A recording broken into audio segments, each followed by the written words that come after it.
আমি শুধু বসে বসে চিন্তা করছিলাম সেখানে কোর্টরুমে মহাকাব্যের কথা। মহাকাব্যে কিছু দেবদেবী থাকে, তারা অভিশাপ দেয় এবং যাদের উপর অভিশাপ দেয় তারা অভিশপ্ত জীবন যাপন করে। আমিও মনে হয় এরকম কোনো মহাকাব্যের অংশ হয়ে গেছি। কোনো দেবদেবী আমার উপর অসন্তুষ্ট হয়েছে, আমার উপর অভিশাপ করেছে। সেই অভিশাপের কারণে আমরা এখানে আজকে দুর্নীতি দমন কমিশনে হাজির হয়েছি। তো সেখানে আজটা এই অভিশপ্ত জীবনের ভেতরেও একটা শীর্ষবিন্দু আছে। আজকে এরকম একটা শীর্ষবিন্দুতে পৌঁছলাম আমরা। এই প্রথম লোহার খাঁচায় কাঠ গড়াতে দাঁড়াতে হলো। এটা একটা দেখার মতো দৃশ্য। আমি কেউ আশা করছিলাম কেউ ছবি তুলবে, কিন্তু ভেতরে তো ছবি তোলার ব্যবস্থা নেই।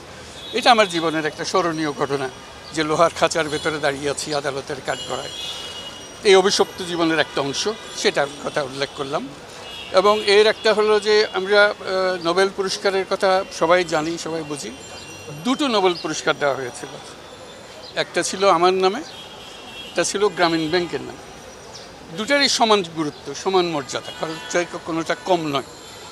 একটা যৌথভাবে দেওয়া হয়েছে তাও না, এটা ইন্ডিপেন্ডেন্ট, দুটোই ইন্ডিপেন্ডেন্ট।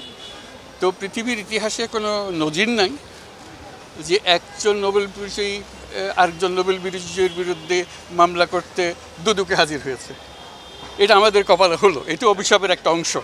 যে অভিশাপ আমরা বহন করে যাচ্ছি, সে অভিশাপে এমন জিনিস হয়েছে যে একটা নোবেল বিজয়ী, এবং নোবেল বিজয়ী হলো যে খুবই সম্পৃক্ত নোবেল বিজয়ী, যে অনেকটা পিতা পুত্রের সম্পর্কের মতো নোবেল বিজয়ী, যে আমার কারণে এটা সৃষ্টি হয়েছে এবং তারা নোবেল পুরস্কার পেয়েছে, সেটাও আমার সঙ্গে যুক্ত হয়ে পেয়েছে। এখন এটারই একটা অংশ যে নোবেল পুরস্কার পেয়েছে দুজনের মধ্যে একজন, তা আমার বিরুদ্ধে একটা এমনভাবে নিয়ে আসলো, খুব কঠিন ভাষায়, খুব রূঢ় ভাষায় আক্রমণ করে। অভিযোগ থাকতে পারে, কিন্তু রূঢ় ভাষায় আক্রমণ করে এই অভিযোগগুলো করা, যে অভিযোগের কোনো ভিত্তি নেই, যেটার ব্যাপারে আমরা আপনাদেরকে সবাইকে জানিয়েছি ঘটনা কী ঘটেছিল।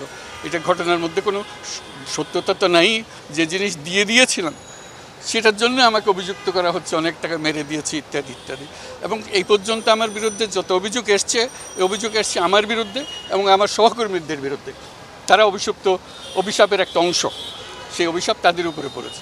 এইটা আমার কাছে খুব কঠিনভাবে আমার মনে দাগ কেটেছে, কষ্ট লেগেছে, কারণ আমার পরিবারকে আক্রমণ করেছে। এটা আমার কাছে মোটেই গ্রহণযোগ্য হয়নি। আমাকে গ্রামীণ ব্যাংক থেকে বের করে দেওয়া হয়েছে, এটা অভিশপ্ত জীবনের একটা অংশ। আমার বিরুদ্ধে বহু তদন্ত কমিটি হয়েছে, তদন্ত কমিশন হয়েছে, কোনো নিস্তার নেই, একটার পর একটা চলছে। এটার একটার অংশ হিসেবে আপনারা এটা ইতিহাস হিসেবে যদি ক্রমাগতভাবে এটা তালিকা করেন, সেটাও খুব ভালো কাজ হবে। অভিশপ্ত জীবনের একটা বড় পর্যায়ে পৌঁছে গেছি, সেটা বুঝলাম যে অভিশাপ অনেক উপরে নিয়ে গেছে এখন আমাকে। এই অভিশাপের, যেখানে আমি লোহার খাঁচায় দাঁড়িয়ে, কেন আপনি বয়ে বেড়াচ্ছেন স্যার এই বিষয়টি? অভিশপ্ত জীবন এটা দেবদেবীর ইচ্ছা, সেখানে আমার করার কিছু নাই। দেবদেবীরা ঠিক করেন যে একে অভিশাপ দিতে হবে, অভিশাপ দিয়েছে আমার উপরে।